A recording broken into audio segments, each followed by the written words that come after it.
महाशिवरात्रि की कथा।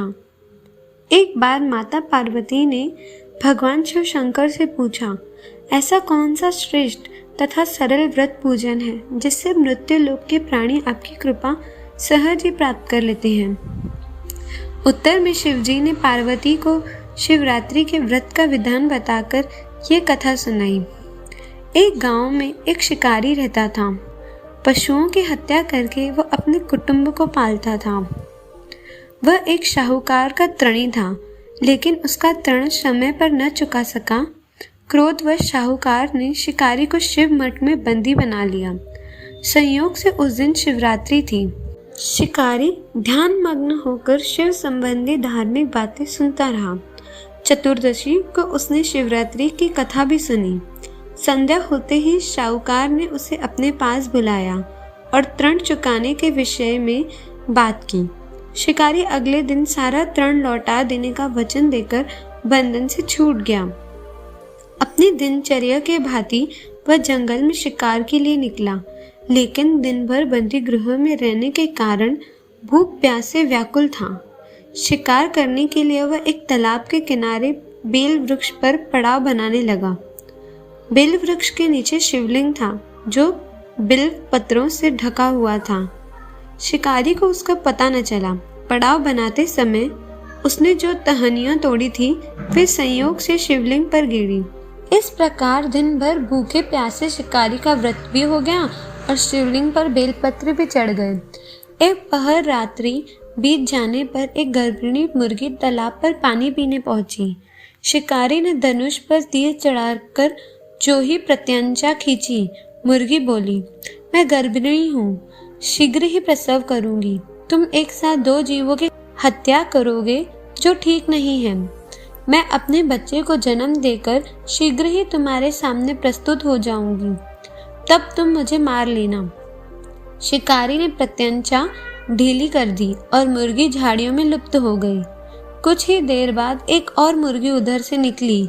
शिकारी की प्रसन्नता का ठिकाना न रहा। समीप आने पर उसने धनुष पर बाण चढ़ाया। तब उसे देख मुर्गी ने विनम्रता पूर्वक निवेदन किया, हे पारधी, मैं थोड़ी देर पहले ही ऋतु से निवृत्त हुई हूँ, कामातुर विरहिणी हूँ, अपने प्रिय की खोज में भटक रही हूँ। मैं अपने पति से मिलकर शीघ्र ही तुम्हारे पास आ जाऊंगी। शिकारी ने उसे भी जाने दिया। 2 बार शिकार खोकर उसका माथा ठनका। वह चिंता में पड़ गया। रात्रि का आखिरी पहर बीत रहा था।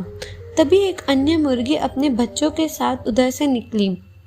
शिकारी के लिए यह स्वर्णिम अवसर था। उसने धनुष पर तीर चढ़ाने में देर न लगाई। वह तीर छोड़ने ही वाला था कि मुर्गी बोली, हे पारदी, मैं इन बच्चों को पिता के हवाले करके लौट जाऊंगी। इस समय मुझे मत मार। शिकारी हंसा और बोला, सामने आए शिकार को छोड़ दूं? मैं ऐसा मूर्ख नहीं। इससे पहले मैं 2 बार अपना शिकार खो चुका हूँ। मेरे बच्चे भूख प्यास से तड़प रहे होंगे। उत्तर में मुर्गी ने फिर कहा, जैसे तुम्हें अपने बच्चों की ममता सता रही है, ठीक वैसे ही मुझे भी। इसलिए सिर्फ बच्चों के नाम पर मैं थोड़ी देर के लिए जीवन दान मांग रही हूँ। हे पारदी, मेरा विश्वास कर। मैं इन्हें इनके पिता के पास छोड़कर तुरंत लौटने की प्रतिज्ञा करती हूँ। मुर्गी का दीन स्वर सुनकर शिकारी को उस पर दया आ गई। उसने उस मुर्गी को भी जाने दिया। शिकार के अभाव में बेल वृक्ष पर बैठा शिकारी बेल पत्र तोड़ तोड़कर नीचे फेंकता जा रहा था। पौ फटने को हुई तो एक हुष्ट पृष्ठ मृग उसी रास्ते पर आया। शिकारी ने सोच लिया कि इसका शिकार वह अवश्य करेगा। शिकारी की तनी प्रत्यंचा देखकर मृग विनीत स्वर में बोला, हे पारदी भाई, यदि तुमने मुझसे पूर्व आने वाली 3 मुर्गियों तथा छोटे छोटे बच्चों को मार डाला है, तो मुझे भी मारने में विलंब न करो, ताकि उनके वियोग में मुझे एक क्षण भी दुख न सहना पड़े।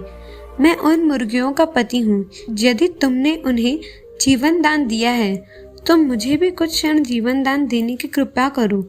मैं उनसे मिलकर तुम्हारे सामने उपस्थित हो जाऊंगा।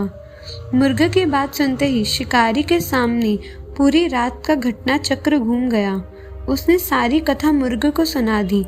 तब मुर्ग ने कहा, मेरी तीनों पत्नियां जिस प्रकार प्रतिज्ञाबद्ध होकर गई हैं, मेरी मृत्यु से अपने धर्म का पालन नहीं कर पाएंगी।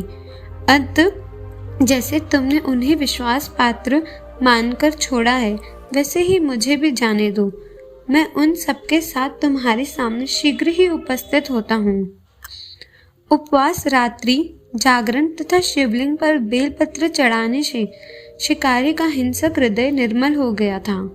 उसमें भगवत शक्ति का वास हो गया था। धनुष तथा बाण उसके हाथ से सहज ही छूट गए। भगवान शिव की अनुकंपा से उसका हिंसक हृदय करुणिक भावों से भर गया। वह अपने अतीत के कर्मों को याद करके पश्चाताप की ज्वाला में जलने लगा। थोड़ी ही देर बाद मुर्ग सह परिवार शिकारी के समक्ष उपस्थित हो गया ताकि वह उनका शिकार कर सके, किंतु जंगली पशुओं की ऐसी सत्यता, सात्विकता एवं सामूहिक प्रेम भावना देखकर शिकारी को बड़ी गालिनी हुई। उसके नेत्रों से आंसुओं की झड़ी लग गई। उसे मुर्ग परिवार को न मारकर शिकारी ने अपने कठोर हृदय को जीव हिंसा से हटा सदा के लिए कोमल एवं दयालु बना लिया। देवलोक से समस्त देव समाज भी इस घटना को देख रहा था। घटना की प्रणीति होते ही देवी देवताओं ने पुष्प वर्षा की। तब शिकारी तथा मुर्ग परिवार मोक्ष को प्राप्त हुए। तो ये थी महाशिवरात्रि की कथा। ये कथा आपको कैसी लगी हमें कमेंट सेक्शन में ज़रूर बताएं और ऐसे ही कहानियों के लिए हमारे चैनल को सब्सक्राइब करना न भूलें। जय शिव शंभू।